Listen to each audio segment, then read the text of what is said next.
Alright, so positive day, Delivers. This is Dr. Gigi Sunga from My Change Project. Magandang Monday morning sa lahat ng mga Delivers natin. And this is the first time po tayo mapanood sa YouTube channel. Thank you very much. Please subscribe, click mo na po yan, Doc Gigi Sunga. And sa lahat ng gusto magpa-code sa atin, online or personal, and if you want to advertise, start or improve your business, or if you need a speaker per seminar, message ka lang 0939-525-4311 or sa aking FB page, Dr. Gigi Sunga. Okay, so papunta tayo ngayon ng Bulacan sa ating isang school na hawak. I'm a business consultant. So meron tayong at present for businesses na minomonitor ngayon. Okay, so gusto nyo akong i-hire as your consultant to increase your profit, marketing and everything. So just message me, right? Okay, so ganito, what is really the best way to improve your business? Maraming, ito nga sabi ko nga, I have 4 businesses na hawak ngayon. Then I do one-on-one business coaching.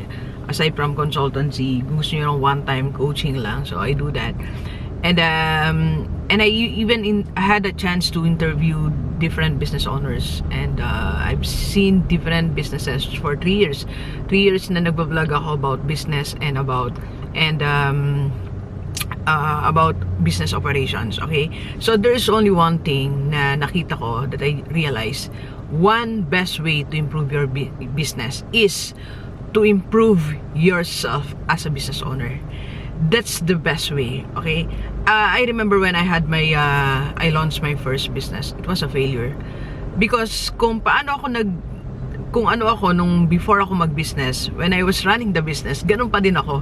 I did not improve. I did not change anything in my life. I did not change my mindset. I did not change my lifestyle. I did not change my routine. I did not change anything. So parang gusto ko lang that time magnegosyo, okay? So that's it. Wala na. So wala akong in-improve. So hindi pala pwedeng ganoon because in the process you need to improve yourself. Isabay mo yung sarili mo. Kasi ganito yun ikaw mo parang kasi you as the business owner, ikaw nagbibigay ng input. So dapat ang pinanggagalingan ng input is coming from a improved person para mag-improve ang company.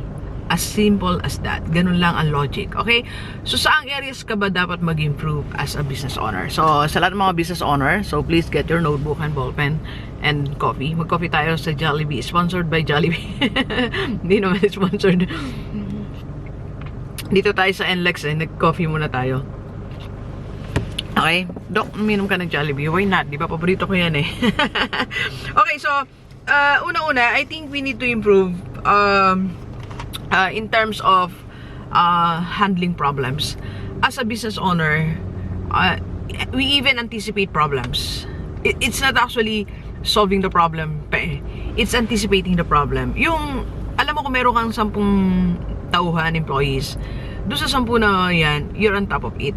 Bago pa makita ng empleyado yung problema, ikaw na nakakita. Bago pa na experience ng kliyente mo ang problema, nakita mo na siya. You should anticipate the problem. Magkakaroon ng problema. Maubusan ako ng ganitong supply. Okay? Hindi ko ito mamamanage. Masyadong madami. Masyado siyang technical. Hindi namin siya kayang igawa ng paraan. So, something like that. So, alam mo na agad ang mangyayari as a business owner. Okay? And when you anticipate the problem, you should be proactive. Alam mo na. Bago pa siya dumaong maramdaman ng yung kliyente, nakagawa ka na ng paraan. You're not a reactive. You should not be reactive. Alam mo kasi there are business owners na alam na nila magkakaproblema. Iniintay nila na yung problema is-solve niya sarili niya. That should not be the case. Don't let the problem solve itself. Okay? That's that's a suicide. Alright? So anticipate mo na yung problem. Anong may magkakaproblema and gagawa ka na ng solution. Okay? Ikaw ang magsusolve ng problem. It's not your employee. It's not the client. Nakakahiya. Pag nagsuggest pa yung kliyente. Diba? Sinabi niya pa, dapat separate nito. No? Di ba may mga ganun? Dapat ganito yung pila. Di ba may mga ganun tayo na-encounter? And even us, di ba? Pag nasa mga business, tayo, may naisip tayong mga paraan. Dapat ganito dapat. See? Di ba? Kasi may nakikita tayo. So, as a business owner, unahan natin sila. Okay? Second, you need to improve on how you deal with your clients. Sabi ko nga kanina, yung aking first business is, basta naisip ko lang na, okay, kikita ko ng ganito, ganun. So, you need to improve that. The way you see your clients. dapat ang tingnan mo sa clients mo, if you want your business to have it in long term, okay, na masustain siya, yung clients mo dapat they are also in the winning end. Dapat ikaw nanalo ka kasi kumita ka, sila din dapat kumita. It should be a win-win situation. Hindi yung lagi may complain ng clients, hindi nasiyahan. Alam mo yung dinayo ka niya, hindi man siya nasiyahan sa coffee. Matabang, di ba? Alam niyo nakakatuwa yung sa Starbucks. Ilang beses na yun eh. Euro 3 times. Kasi nung nagko-coffee ako, coffee lang, latte. Then nung I went to my doctor sa Clark Medical City, sabi sa akin ni Doc, ay Doc, mayroon akong dietitian. Should be switch to organic, something like that. So yung ano ngayon, ang tawag dito, yung milk na nilalagay, mag-request ako ng non-fat na parang almonds, gano'n, something like that. So I told that to the to Starbucks. Sabi ko, can you yung milk pwedeng low fat and almonds. So ready naman ang Starbucks, di ba? So binigyan ako. Iba yung lasa eh. Iba talaga yung lasa. So sabi ko, what happened to your latte? Sabi ko, I'm here always, every lunch break and afternoon. Alam mo, nakakatuwa. Ay, yes ma'am, we can change it po.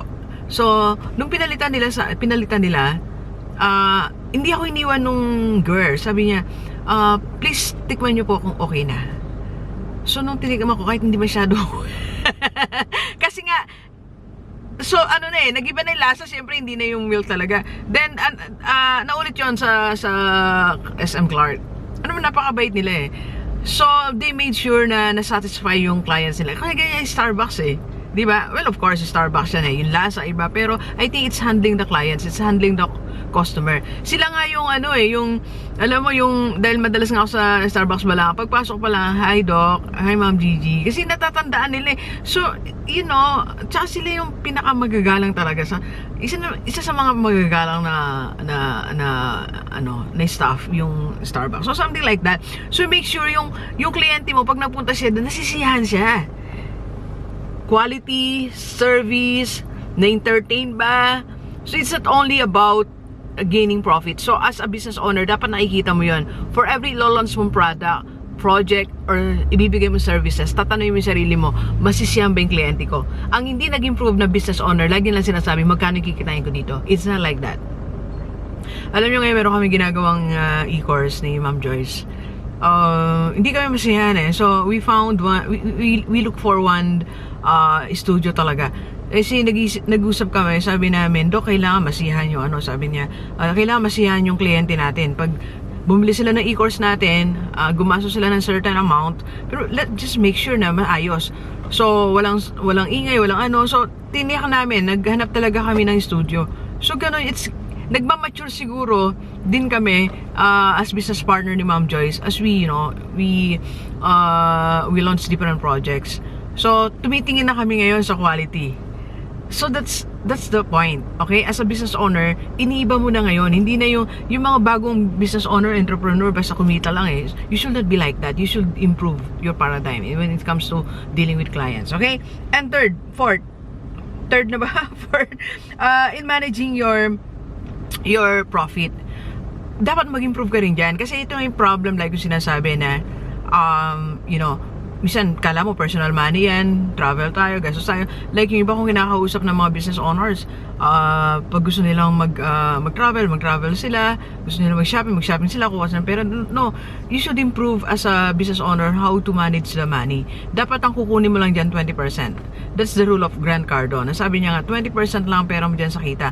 If you earn 20,000, 20% lang. That's, so how much that? 4,000 lang ang pera mo dyan as a business owner. Okay?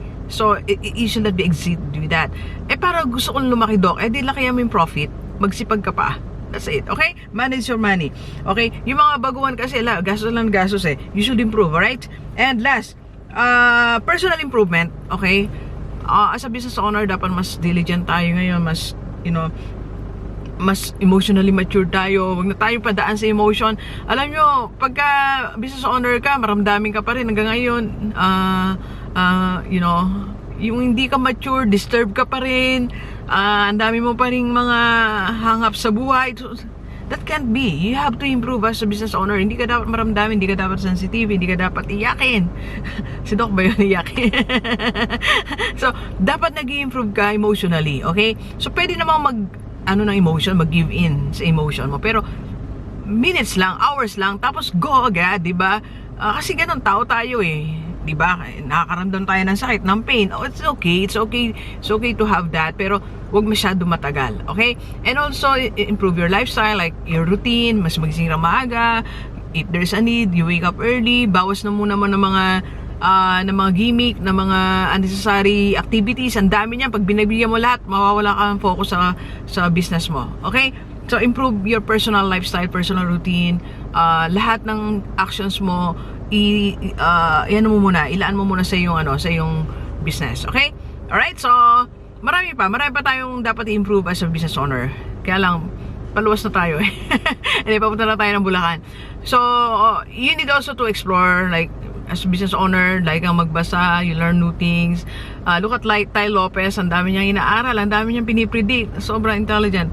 Kasi nga, entrepreneur siya eh. So, ganun yung entrepreneur. So, hindi ka makali. You need to improve something. You need to read. You need to learn. Kailangan may natutunan tayo mga formula. Nanonood tayo ng mga great or successful business owners. Okay? Alright, so, Doc, hindi ko lang kung paano pa improve yan. Tulungan mo ako. Please help me. So, I can be your coach. Kung meron kang business ngayon, I can be your consultant. Or if you want to start your business, I can be your consultant. Okay? Message ka sa akin. Alright, so please share this video sa lahat ng maibigan natin. Kahit OFW o dito sa Pilipinas, para sama-sama tayong mabago at mula natin buhay. Thank you very much, Silivers. Enjoy the rest of the day. Let's go.